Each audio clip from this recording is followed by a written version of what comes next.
All right, let's talk about intervals. Now, interval is when the slope changes. So this is one interval, that's another one, that's another one, that's another one, and that's another one. So this has 1, 2, 3, 4, 5 intervals. Now, when is it increasing? It's increasing on 1, it's increasing for 3, and that's it. When is it decreasing? It's only decreasing for interval 4. And when is it constant? It's constant at interval 2 and interval 5. Now, there is also a part in a section where you have to tell like a story for this, or they tell a story and you have to draw it. So for this one, I'd say if we're talking about altitude, you started somewhere level, right? And then you somehow ended back on that level. So let's say you park at a mountain and you go on a hike and you go up the hike. You kind of hang out there for a while looking at the views there. It's beautiful views. Then you go higher and then you maybe slip. You slide down all the way to the bottom. And you're like, whoa, I'm getting out of here. I'm not going to stay here. And there you go. I made up a story for these intervals. Every single interval having its own part of the story. Now, this is us using Pythagorean's theorem. Now, here's the right angle. I'll draw another right angle over here. Necessary. Now, the formula for this is a squared plus b squared equals c squared. Easy enough. So, Pythagorean's theorem.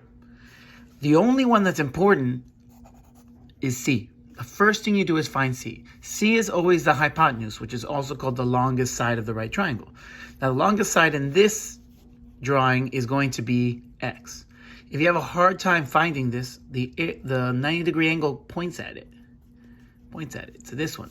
So that's c. So I'm going to put x squared by itself. Whatever c is, it ends up by itself. The other two things are a and b. It doesn't matter if this is a and b or this is a and b. It doesn't matter. So I'm just going to put 5 squared plus 7 squared. Then you actually do the process. 5 times itself is 25. 7 times itself is 49. And that equals x squared. 25 plus 49, 20 plus 40, that's 60. Plus 14, that's 74 equals x squared. Then you do the last step of every single Pythagorean's theorem, which is how to get rid of the square here. The opposite of square is square root. So that'll cancel that. Whatever you do to one side, you do to the other side. So the square root of 74 equals x. And that's it. Same thing here. Which one of these numbers is c? It's the important one that you have to find first. The 90 degree is pointing at it, so it's got to be 11. So 11 squared has to be by itself. The other two I'm going to put on the other side. So x squared plus 7 squared. Doesn't matter the order. Then I'm going to square everything I can. I can square this. I can square the 49 over here. And I can square the 121. So now I'm going to subtract the 49 from both sides. So I can leave the x squared by itself. Minus 49.